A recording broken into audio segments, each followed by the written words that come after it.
Oh. Fuck.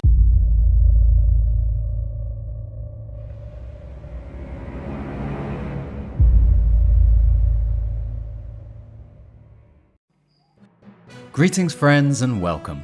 I'm Lorcan, and this is the Week in War. A quick look through the goings on around the hobby. With a huge week of news last week, maybe it was always going to be a bit quiet. To say the Sunday preview was a little light this week would be a bit of an understatement.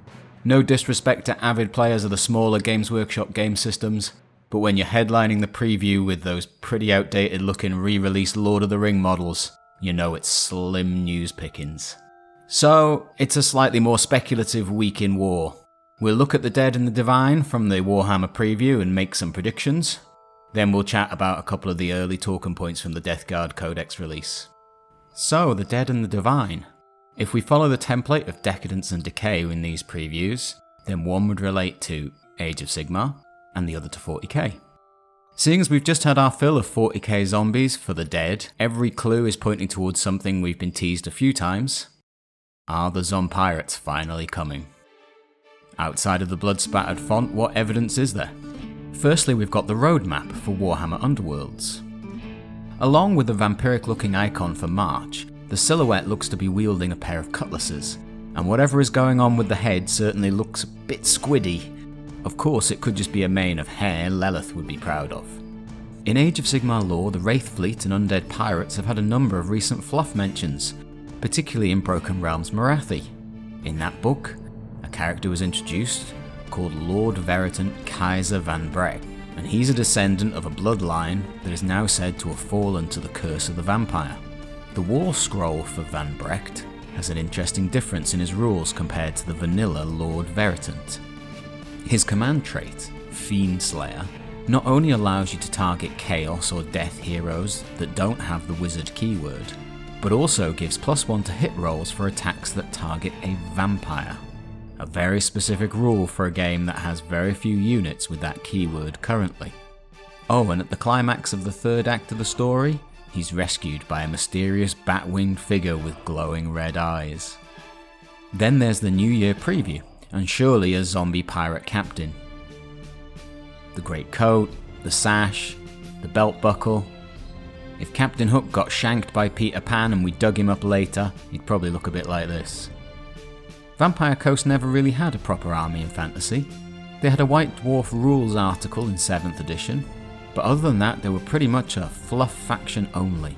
Fast forward to Total War Warhammer 2 and Creative Assembly took the ideas Games Workshop had and created a roster that completely worked in the fantasy setting, and would fit very well into Age of Sigmar's Death faction. Led of course by none other than Luther Harkon, the Mortarch of the Abyss. Didn't he die in the end times? Yes he did. The Nurgle corrupted Isabella von Karstein turned him into a puddle after he was given the Mustafa treatment by Manfred. Fuck Manfred. But the difference is when everyone's least favourite von Karstein sent old Luther falling to his death, his severed hand remained attached to the steed of Fantasy Erebus. If I know anything about undead resurrections, having a spare hand floating around is a good start. A Vampire Coast inspired army would surely be popular, and Luther on a Necrofex Colossus or a Rotting Leviathan if GW really wanted to lean into the Total War faction, or going another direction, some Kraken inspired Beast of the Deep, and you've got your centrepiece sorted. I've got to admit, when I first saw the graphic, I looked at the symbol for May with its nautical looking wheel and what could have been tentacles and thought this was the Vampirates. But the overwhelming view on the AOS forums is that May will be Ossiarch Bone Reapers, based on the rib-like projections on the symbol. Not sure where the wheel fits in for them though. So probably pretty clear it's going to be pirates of some variety, but will it be vampirates, or just some much needed love for one of the other factions? Maybe some more Larmians? I believe they've been crying out for a foot vampire lord and plastic blood knight kits for a while too. So that's the Dead covered. What about the Divine? Some greedy Age of Sigmar folks are suggesting this could be something to do with Lumineth, possibly the return of Tyrion, but I think it's much more likely to be linked to 40k and the Ecclesiarchy. We've got the box set of Drukhari and Sisters coming, and we still have these images from the Rumour engine featuring prominent iconography from the Adeptus Ministorum.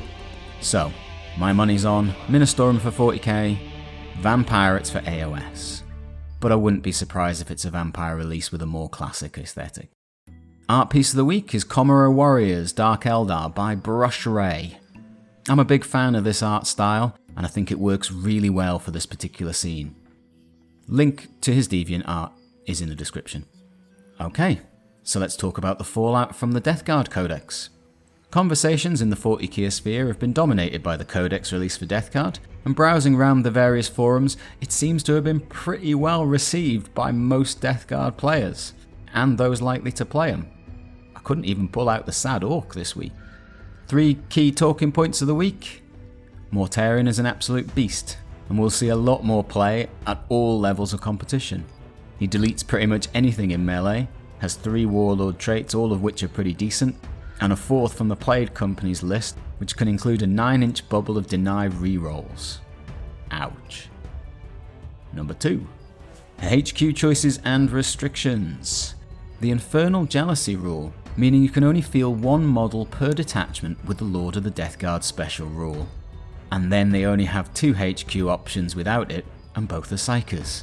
It is impossible to field a battalion for Deathguard without taking a psyker. Another ironic kick in the balls for Morty, but I don't think it's right. While at the same time, the Codex allows multiple characters to fill a single elite slot.